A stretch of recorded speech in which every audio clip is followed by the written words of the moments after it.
সম্মানিত মুসল্লিয়ানে কেরাম, সূরাতুন নিসার 11 নম্বর আয়াত তেলাওয়াত করেছি এবং 13 নম্বর আয়াত তেলাওয়াত করেছি।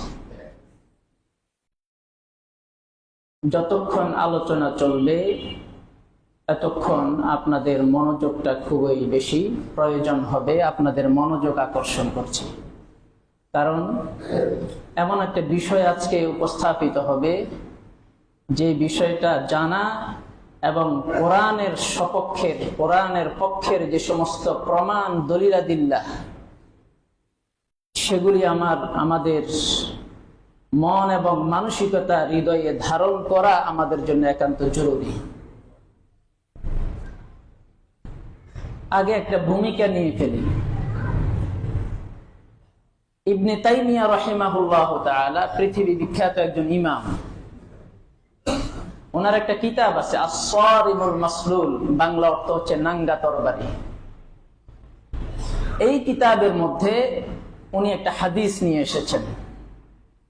সেই হাদিসটা হচ্ছে, দুইজন ব্যক্তি আল্লাহর নবীর কাছে বিচারের জন্য আসলো।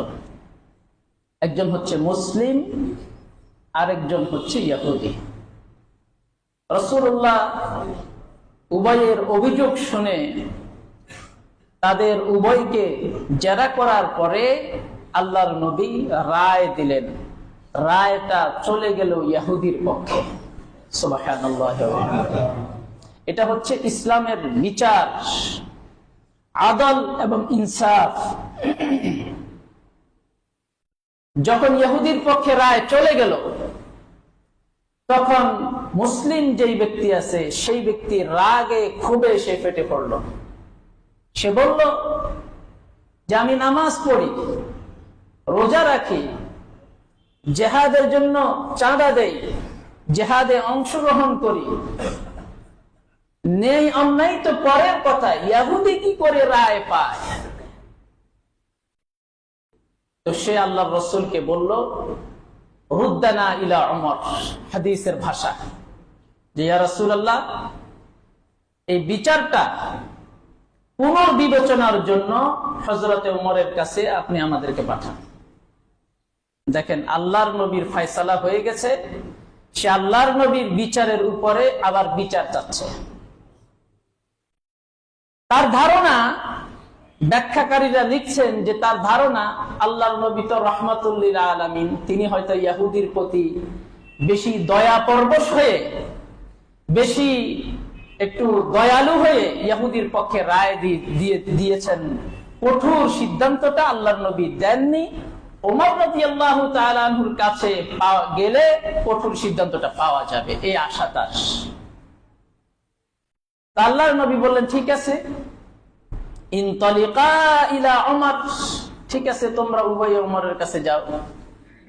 তো উমর রাদিয়াল্লাহু তাআলা আনহুর কাছে আসলো।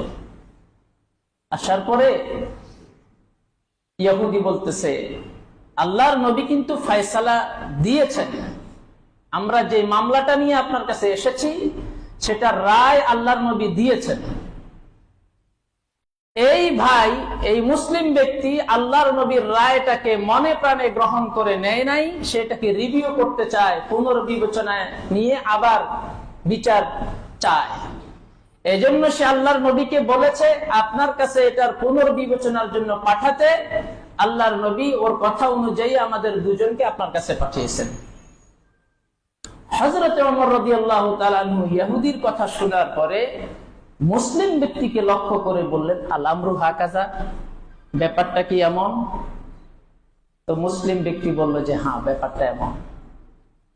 তখন হযরত ওমর রাদিয়াল্লাহু তাআলা আনহু তাদের দুজনকে বললেন, মাকানাকুমা হাত্তা আরজিআ ইলাইকুমা, আমি আসা পর্যন্ত তোমরা এখানেই দাঁড়িয়ে থাকো, বিচার কি হচ্ছে আমি তোমাদেরকে দেখাচ্ছি, এখানেই দাঁড়িয়ে থাকো।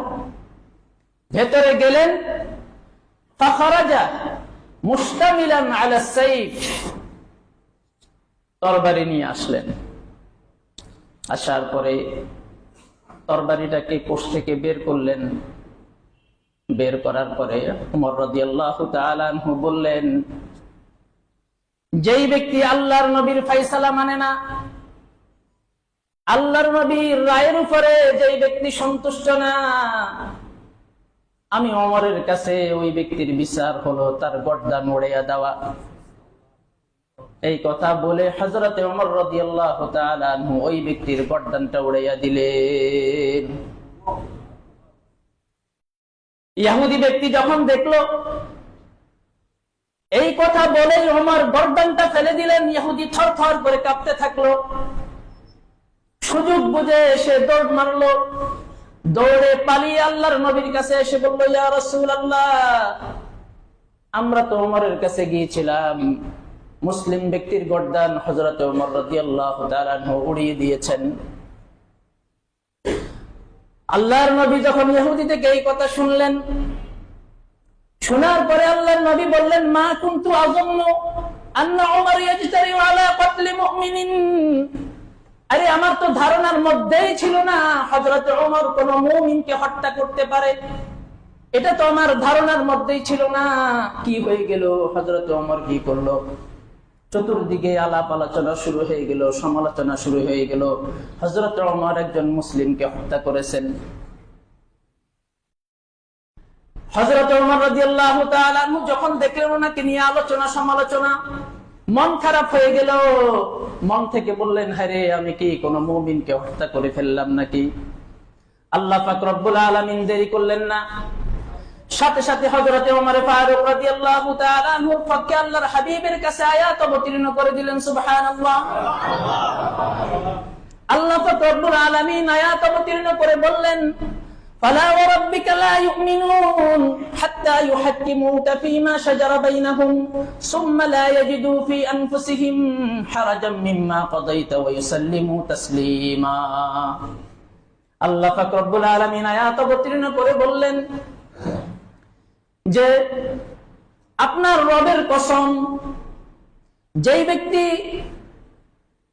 যে সমস্ত ব্যক্তিরা তাদের উভয়ের মধ্যে সৃষ্ট বিরোধের ব্যাপারে আল্লাহর নবীর রায় মানে না, আল্লাহর নবীর রায়কে মন থেকে মেনে নিতে পারে না, আমি আল্লাহ পাক রব্বুল আলামিন সাক্ষী দিতেছি, আমি আল্লাহ পাক রব্বুল আলামিন বলতেছি শক্তভাবে, ওই ব্যক্তি কখনোই মুমিন হতে পারে না, কখনোই সে ব্যক্তি মুমিন হতে পারে না। আল্লাহর নবীর রায় মানে না, আল্লাহর নবীর বিচারকে সে রিভিউ করতে চায়, পুনর্বিবেচনায় নিতে চায়, যে বিচারটা সঠিক হয় নাই সেটাকে আবার সঠিকভাবে করার জন্য আবার পুনর্বিবেচনা করা হোক, এই মানসিকতা যে দেখায় সে কখনো মুমিন হতে পারে না। না না না, দন্তার নয়, কান না।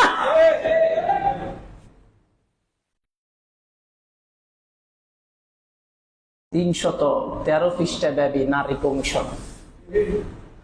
কত পৃষ্ঠা ব্যাপী? দেখেন, আপনাদেরকে আমি একটা কথা বলি, আপনারা আমারে মাফ করে দিন। আমি এক হিসাবে আপনাদের দারোয়ান, বাসা বাড়িতে দারোয়ান আছে, আমিও দারোয়ান। বলে কোন দৃষ্টিতে দারোয়ান?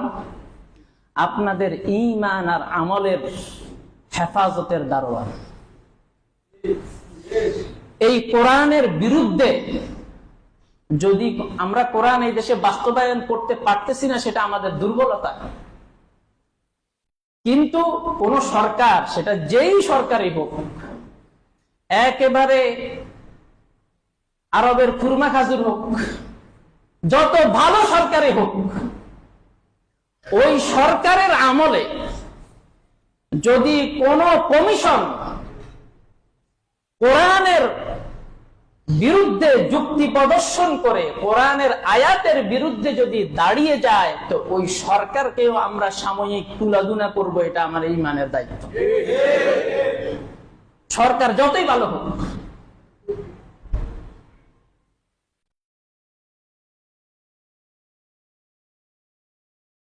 এই ব্যক্তি আল্লাহর নবীর সিদ্ধান্ত না মানার কারণে হযরত ওমর তার গর্দান উড়িয়ে দিলেন।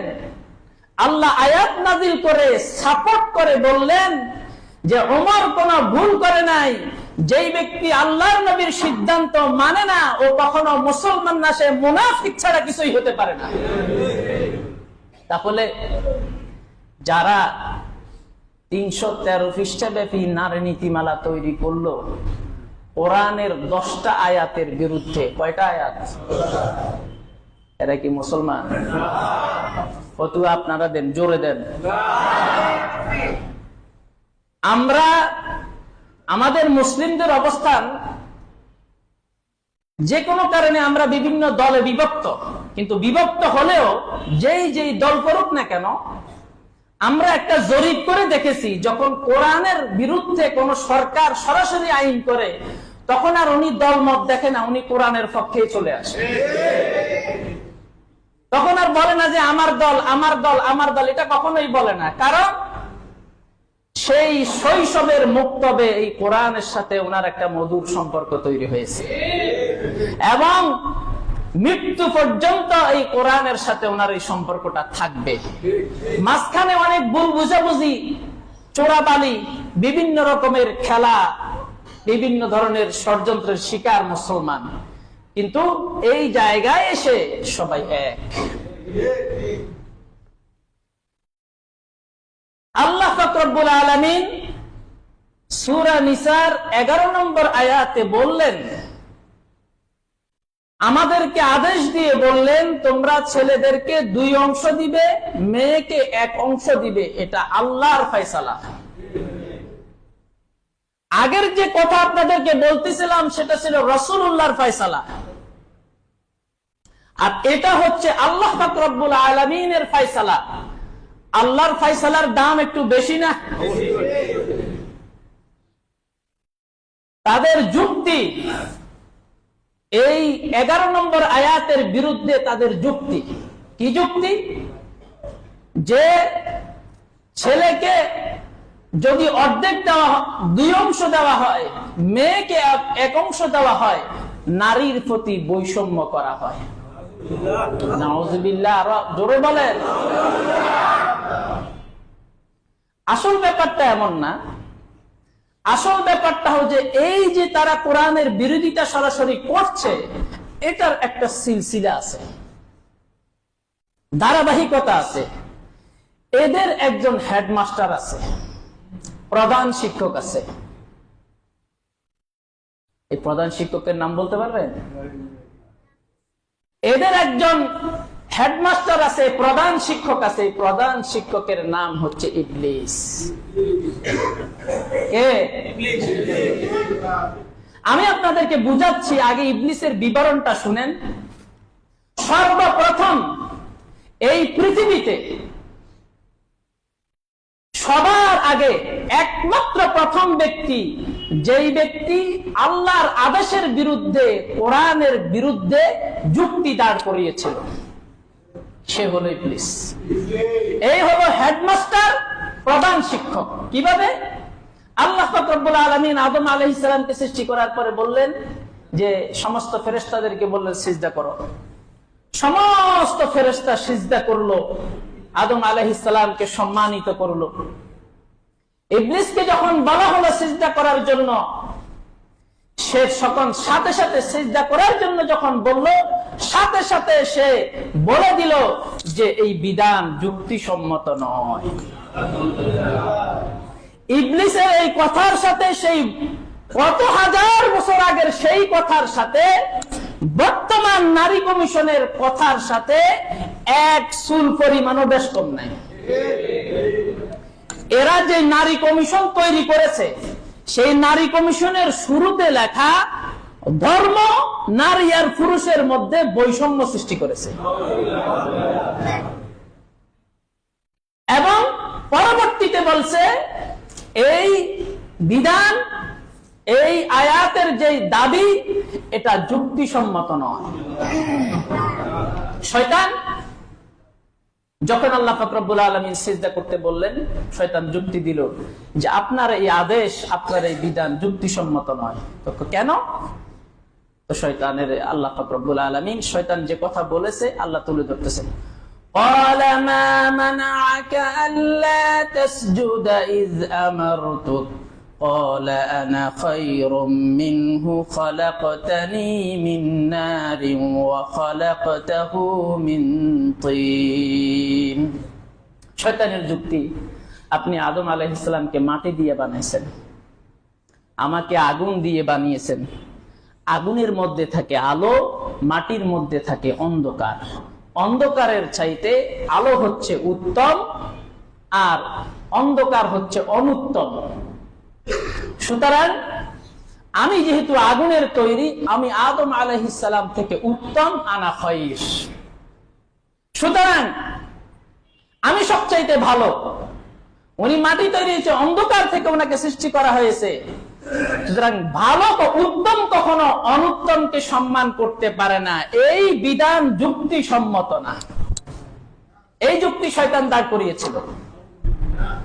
তা আল্লাহ পাক রব্বুল আলামিন যখন এই যুক্তি সে দিয়েছে, তখন সে যুক্তি দেওয়ার কারণে অনেকগুলি বিষয় থেকে সে বঞ্চিত হয়ে গেছে। যেই যেই বিষয় থেকে সে বঞ্চিত হয়েছে, বর্তমানের নারীবাদীরা এবং যারা এই নারীদের এই আইনকে মানবে বা এখানে সাপোর্ট দিবে, এটার পক্ষে গুণগান গাইবে, ওরাও এই দুনিয়ার জীবনে ওই সমস্ত নিরাপত্তা, জীবনের সৌন্দর্য, জীবনের উপভোগ, জীবনের এই ভালো ভালো জিনিস, ভালো দিকগুলো থেকে তারা বঞ্চিত হয়ে যাবে। শয়তান যখন এই যুক্তি দিল, তা আল্লাহ পাক রব্বুল আলামিন তাকে অনেক কিছু থেকে বঞ্চিত করলেন।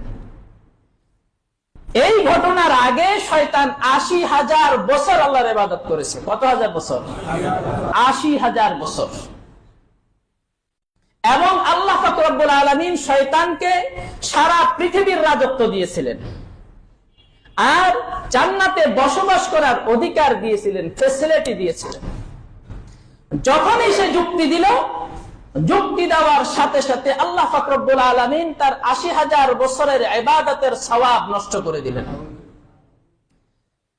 পৃথিবীর যে রাজত্ব ছিল, সারা পৃথিবীর সেই রাজত্বের সুবিধা, সেই রাজত্ব তার থেকে তিনি কেড়ে নিলেন, আর জান্নাতে বসবাস করার সুযোগ বাতিল করে দিলেন। এবং তাকে বলে দিলেন, কিয়ামত পর্যন্ত তুমি আর জান্নাতে ঢুকতে পারবে না। জান্নাতের জামানত চিরজীবনের জন্য, চিরকালের জন্য তুমি হারিয়ে ফেললে, তোমাকে জান্নাত থেকে বঞ্চিত করে দিলাম। এক যুক্তিতে সে এই সমস্ত সুবিধাগুলো, ফ্যাসিলিটিস গুলো হারিয়েছে। যেই যুক্তি সে দিয়েছে, সেই যুক্তি হলো আল্লাহর এই বিধান, আপনার এই বিধান যুক্তিসম্মত নয়। আজকে যারা বলছে যে ছেলেকে 2 ভাগ দিবে, নারীকে 1 ভাগ দিবে, মেয়েকে 1 ভাগ দিবে, তারাও একই কথা বলছে যে এটা যুক্তিসম্মত নয়, এটা নারীর প্রতি অবিচার, নারীর প্রতি বৈষম্য। নাউযুবিল্লাহ। তাদের যুক্তিটা কি? তাদের যুক্তি হচ্ছে যে ছেলের যেমন খাওয়ার জন্য মুখ আছে, মেয়েরও খাওয়ার জন্য মুখ আছে। ছেলের যেমন গায়ের জন্য পোশাক প্রয়োজন, মেয়েরও গায়ের জন্য পোশাক প্রয়োজন। ছেলের যেমন থাকার জন্য বাড়িঘর দরকার, মেয়েরও থাকার জন্য বাড়িঘর দরকার। সুতরাং এমত অবস্থায় একই বাবার সন্তান হওয়া সত্ত্বেও, একই ঘরে একই পিতার ঔরসে জন্ম নেওয়ার পরেও চাহিদা দুজনের একই, তারপরেও ছেলে পাবে 2 অংশ, মেয়ে পাবে 1 অংশ। এটা সুস্পষ্ট নারীর প্রতি বৈষম্য, নারীর প্রতি অবিচার। তাদের যুক্তি। এখন আমরা চুলচেরা একটু বিশ্লেষণ করে দেখি যে তাদের এই যুক্তি শক্তিশালী, নাকি আল্লাহ বিধান জারি করে আমাদের উপরে আদেশ দিয়ে যেই বিধান আমাদের জন্য প্রবর্তন করেছেন, সেই বিধানের অন্তরালে লুকিয়ে থাকা যুক্তিটা সবচাইতে বেশি শক্তিশালী, নাকি তাদেরটা বেশি শক্তিশালী? আমরা একটু বিশ্লেষণ করি। খুব মনোযোগ দেন, এই জায়গাটাতে জিনিসটা মনের মধ্যে গেঁথে নিয়ে যাবেন। ইসলামের বিধানে পুরুষের খরচের খাত হলো তিনটা। পুরুষের খরচের খাত কয়টা? তিনটা। একটা ছেলে দুনিয়াতে জন্মগ্রহণ করার পর যখন সাবালক হয়ে যায়, আজকে থেকে জানিয়ে নেন, কারণ ওই যে পোলাপাইন যখন একটু বালেগ হয় তখন বাবার লগে গাট্টারামি করে। আপনারা ভালো করে জানিয়ে নেন যারা বাবা আছেন তারা। ইসলামের বিধান মতে ছেলে যখন সাবালক হয়ে যায় তখন তার ভরণ পোষণ, তার নিজের খরচাদি, তার নিজেকে লালন পালনের দায়িত্ব নিজের ঘাড়ে। কার ঘাড়ে? বাবার ঘাড়ে নয়, নিজের ঘাড়ে। এক নাম্বার খরচের খাত তার। তাহলে এখন কি বুঝে গেল? সাবালক হওয়ার পর থেকে সে ইন্টার পাস করবে, ম্যাট্রিক পাস করবে, বিশ্ববিদ্যালয়ে পড়বে, মাস্টার্স করবে, ডক্টরেট ডিগ্রি করবে, যা কিছু করুক না কেন সবকিছুর মানে খরচ যা কিছু লাগবে সব নিজেই সংগ্রহ করতে হবে, নিজেই সবকিছু নিজের দায়িত্বে ট্যাকাল দিতে হবে। ইসলামের বিধান। দুই নাম্বার খাত পুরুষের, বিয়ে করার পরে বউয়ের ভরণ পোষণ থেকে শুরু করে একটা মেয়ের ছোট থেকে ছোট, বড় থেকে বড় যত রকমের চাহিদা থাকতে পারে সমস্ত চাহিদা এবং ভরণ পোষণের দায়িত্ব হলো সেই স্বামীর ঘাড়ে, ছেলের ঘাড়ে। দুই নাম্বার খরচের খাত গেল। তিন নাম্বার খরচের খাত, বিয়ে করার পরে কিছুদিন পরে তো সন্তান হবে, হবে না? এই সন্তান হওয়ার পরে এই সন্তানের ভরণ পোষণ, লালন পালন থেকে শুরু করে যা কিছু লাগবে এভরিথিং, সব কিছুর দায়িত্ব ছেলের ঘাড়ে। তাহলে ছেলের খরচের খাত কয়টা? অংশ পাইল কয়টা? দুইটা। হিসাব কিন্তু মনে রাখেন, পরবর্তীতে যাইয়া তো এটা ফিনিশিং দিতে হবে, তাই না? হিসাব মনে রাখেন। ইসলামের বিধান মতে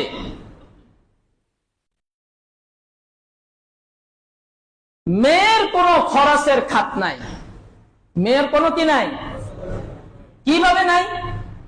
একটা মেয়ে জন্মগ্রহণ করার পর থেকে নিয়ে পড়ালেখা, শিক্ষা দীক্ষা, বাবার বাড়িতে যতদিন থাকবে, বিয়ের পূর্ব পর্যন্ত স্বামীর হাতে তাকে তুলে দেওয়ার আগ পর্যন্ত তার এভরিথিং, সবকিছুর দায়িত্ব হচ্ছে বাবার হাতে। কার হাতে? কি দাঁড়ালো? ছেলের দায়িত্ব নিজের কাঁধে চলে গেল, মেয়েরটা সম্পূর্ণভাবে বাবার কাঁধে চলে আসলো।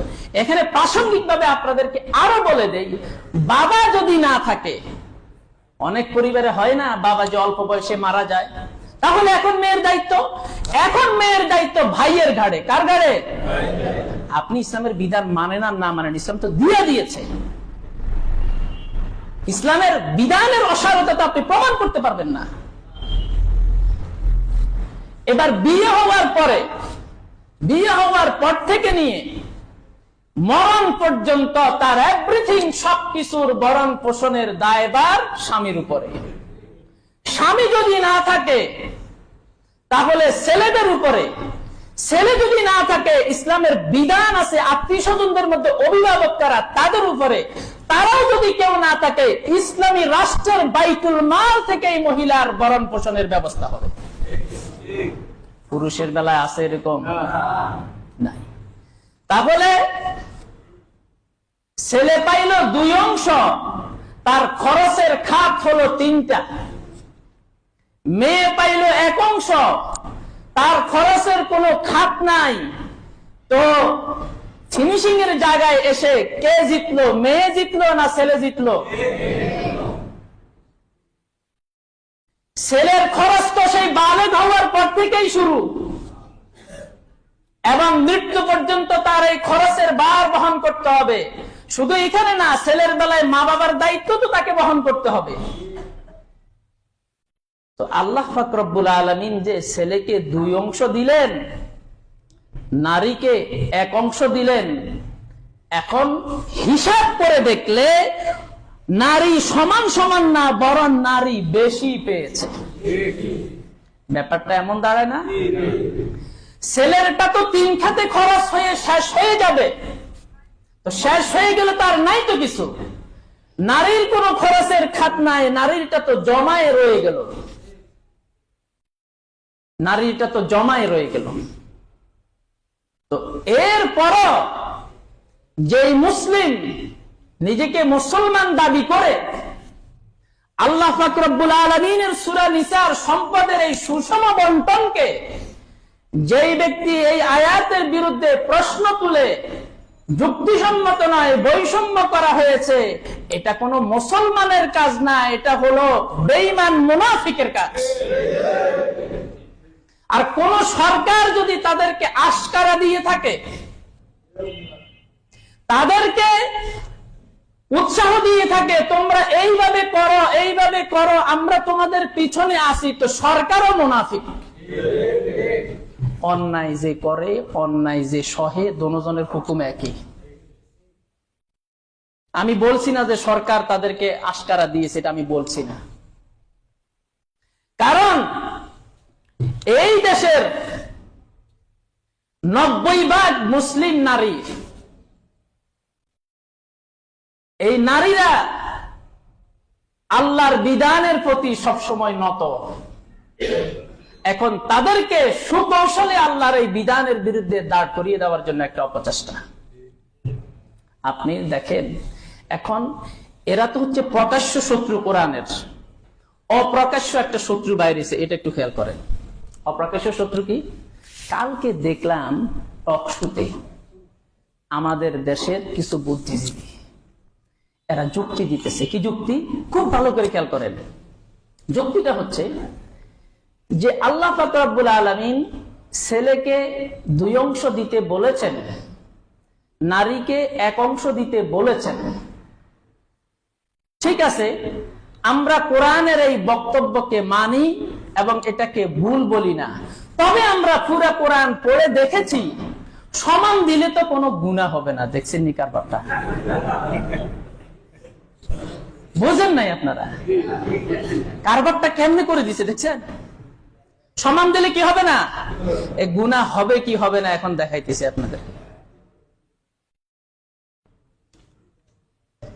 কি যুক্তি দিয়ে দেখেন কিভাবে ধোঁকা দিচ্ছে। এখন এই ধোঁকায় ঢাকা শহরের অনেক বাড়িওয়ালা পড়ে গেছে, মাফ করে দিয়ে আমারে। এই ধোঁকায় ঢাকা শহরের অনেক এলিট শ্রেণীর মানুষ পড়ে গেছে। কারণ এটা যখন এলিট শ্রেণীর মানুষরা শুনবে গুনাহ তো হবে না, তাহলে তো কোনো অসুবিধা, দাও সমানভাবে ভাগ করো। এটা হচ্ছে সুকৌশলে কোরআনের আয়াতের বিরুদ্ধে, বিধানের বিরুদ্ধে আপনাকে দাঁড় করিয়ে দেওয়া। এখন আল্লাহ পাক রব্বুল আলামিন সূরা নিসার 11 নম্বর আয়াতের বর্ণনায় বলেছেন নারীকে 1 অংশ, ছেলেকে 2 অংশ। 12 নম্বর আয়াতে আল্লাহ পাক আরো কিছু খাতের কথা বলেছেন। এগুলি বলার পরে আল্লাহ কি বলতেছে দেখেন, এই ভাই মনোযোগ নষ্ট করেন না। এরপরে আল্লাহ কি বলতেছে দেখেন, আল্লাহ পাক বলতেছেন, এইগুলি বর্ণনা করার পরে বলতেছে তিলকা হুদুদুল্লাহ, এগুলি হচ্ছে আল্লাহর বিধান। ওয়ামাই ইউতিইল্লাহ ওয়া রাসূলাহু, এই সম্পদের সুষম বন্টনের বেলায় যে বিধানগুলো মানবে, এই বিধানগুলো মানা মানে হচ্ছে আল্লাহ আল্লাহ রাসূলের আনুগত্য করা। সুতরাং করলে ইউদখিলহু, আল্লাহ তাকে প্রবেশ করাবেন জান্নাতিন, এমন জান্নাতে তাজরি মিন তাহতিহাল আনহারু খালিদিনা ফিহা, যেই জান্নাতের নিচ দিয়ে নদী প্রবাহিত আসে, সেখানে চিরকাল থাকবে। আর আল্লাহ বলতেছেন ওয়াজালিকাল ফাউজুল আযীম, আল্লাহর বিধান মেনে নিয়ে সেই অনুযায়ী আমল করতে পারাটা হচ্ছে মহা সাফল্য। শুধু সাফল্য না, মহা সাফল্য।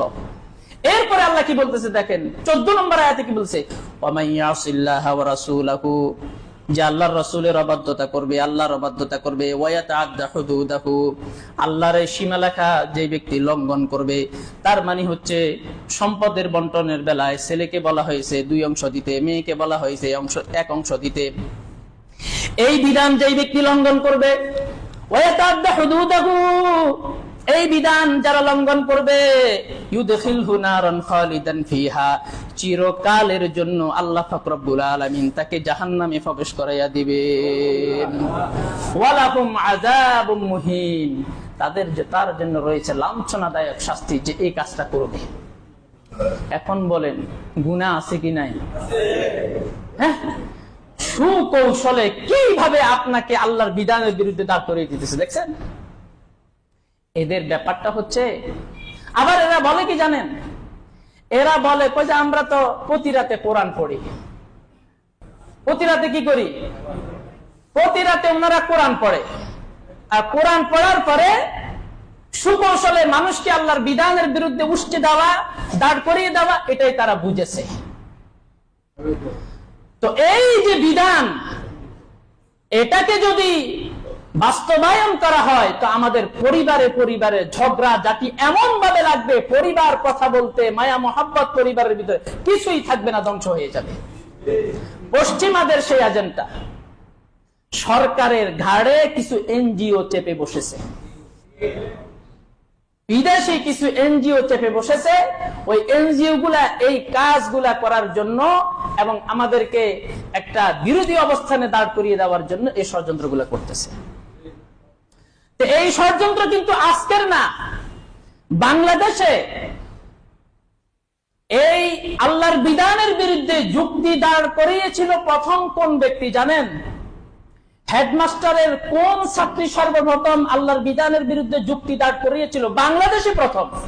পৃথিবীর ইতিহাসে প্রথম তো হলো শয়তান, আর বাংলাদেশের ইতিহাসে প্রথম কে? মাশাআল্লাহ, আপনাদের স্মরণ আছে, মাশাআল্লাহ মাশাআল্লাহ, তসলিমা নাসরিন। কে? তসলিমা নাসরিন সর্বপ্রথম বাংলাদেশে একমাত্র নারীবাদী মহিলা। সে যুক্তি দাঁড় করিয়েছিল যে আল্লাহ যে ছেলেকে দুই অংশ দিতে বলেছেন, মেয়েকে এক অংশ দিতে বলেছেন, নারীর প্রতি বৈষম্য করা হয়েছে, সুবিচার করা হয় নাই, অবিচার করা হয়েছে। সর্বপ্রথম প্রধান হেডমাস্টারের ছাত্রী এই তসলিমা নাসরিন এই যুক্তি দাঁড় করিয়েছিল বাংলাদেশে। যুক্তি দাঁড় করানোর পরে ওনার অবস্থা হয়েছিল, সারা দেশের মুসলমান এত বেশি রাগে ক্ষোভে ফেটে পড়েছিল, রাতের বেলায় বোরকা পরে পালিয়ে, বাংলাদেশ থেকে পালিয়ে সুইডেনে গিয়ে আত্মরক্ষা করেছিলেন। সেই যে গেল, আর বাংলাদেশে ফিরতে পারেন না। এটা হলো লাঞ্ছনা। এটা কি? এই মিলান, মিলান, ভালো করে মিলান। আল্লাহ তাআলার বিধানের বিরুদ্ধে যুক্তি দাঁড় করানোর কারণে শয়তানকে আল্লাহ জান্নাত থেকে বিতাড়িত করেছিলেন। কাকে? তসলিমা নাসরিন আল্লাহর বিধানের বিরুদ্ধে যুক্তি দাঁড় করানোর কারণে তাকে মাতৃভূমি থেকে আল্লাহ বিতাড়িত করলেন। কোথা থেকে বিতাড়িত করলেন? দুনিয়ার জীবনে লাঞ্ছনা হইতেছে কিনা ভাই? এরা যারা আছে এরাও বিতাড়িত। আপনি খোঁজ নিয়ে দেখেন, এরা তো এখন মনে করছে আমাদের ইউনুস ভাই আসছে, এই জন্য এরা এখন খুব খুশিতে আত্মহারা হয়ে আসছে যে ওনার মাধ্যমে কিছু দাবি আদায় করা যায়। খোঁজ নিয়ে দেখেন, এরা কেউ বাংলাদেশে থাকে না, প্রত্যেকের বাড়ি কিন্তু বিদেশে। এখানে আসছে একটা গন্ডগোল লাগানোর জন্য।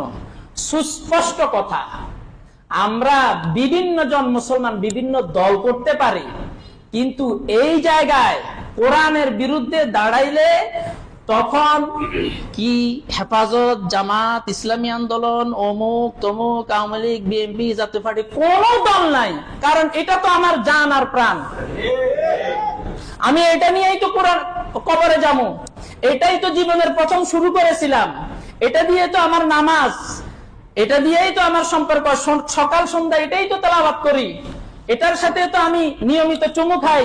সুতরাং এটার বিরুদ্ধে যেই যাবে তাকে আমরা কোনোভাবেই মনে প্রাণে সমর্থন করব না, এবং করতে চাইলেও আমাদের ঈমানি দায়িত্ব হিসেবে যা যা করা দরকার সবকিছু করতে হবে। নারীকে আল্লাহ পাক রব্বুল আলামিন এক অংশ দিলেন, ছেলেকে দুই অংশ দিলেন। আল্লাহর বিধানের যুক্তি সবচাইতে শক্তিশালী নাকি সেই তসলিমার ডিম ফুটা বাচ্চাদের যুক্তি বেশি শক্তিশালী? বলেন। আল্লাহর বিধানের সেই যুক্তি গভীরতা, সেটা যদি আপনি বিশ্লেষণ করেন তো নারী সমান না তো বেশি পেয়ে যায়। খরচের কোনো খাত নাই, এক পয়সাও খরচের কোনো খাত ইসলাম তৈরি করে দেয় নাই। তার সব কিছু পুরুষের ঘাড়ে চাপাইয়া দিয়েছে। আর ছেলেকে সাবালেগ হওয়ার পর থেকেই মৃত্যু পর্যন্ত তার জীবনের সবকিছু, আরো অনেকের খরচ, জীবনের ভরণ পোষণের অনেকের দায়িত্ব তার ঘাড়ে চাপাইয়া দিয়া তাকে পৃথিবীর সবচাইতে কঠিনতম শ্রমিক আল্লাহ তাআলা বানিয়ে দিয়েছে। রাত দিন 24 ঘন্টা রোদের ভিতরে সে পরিশ্রম করছে, পরিবারের জন্যই তো করতেছে। কত হাসির কথা দেখেন, এত পরিশ্রম করে আসার পরে ঘরের মধ্যে আসলে স্ত্রীর সাথে যদি একান্তে মিলিত হতে চায়, এটা বলে মেরিটোরিয়াল র্যাব হয়ে যাবে। আর এটা বলে আপনারা তো বুঝতেছেন না, আমরা তো একটু পড়ালেখা করি। আসলে এটা বলে কি চাচ্ছে জানেন? এটা বলে তারা নারী পুরুষের বৌদ্ধ সম্পর্কটাকে স্থগিত করে দিয়ে অবৈধ পতিতালয়ের পথটাকে প্রশস্ত করে দিতে চাচ্ছে। ভেতরের পর্দার আড়ালের প্ল্যান হচ্ছে এটা। আল্লাহ পাক রব্বুল আলামিন আমাদের এই দেশকে, এই দেশের জনগণকে সকল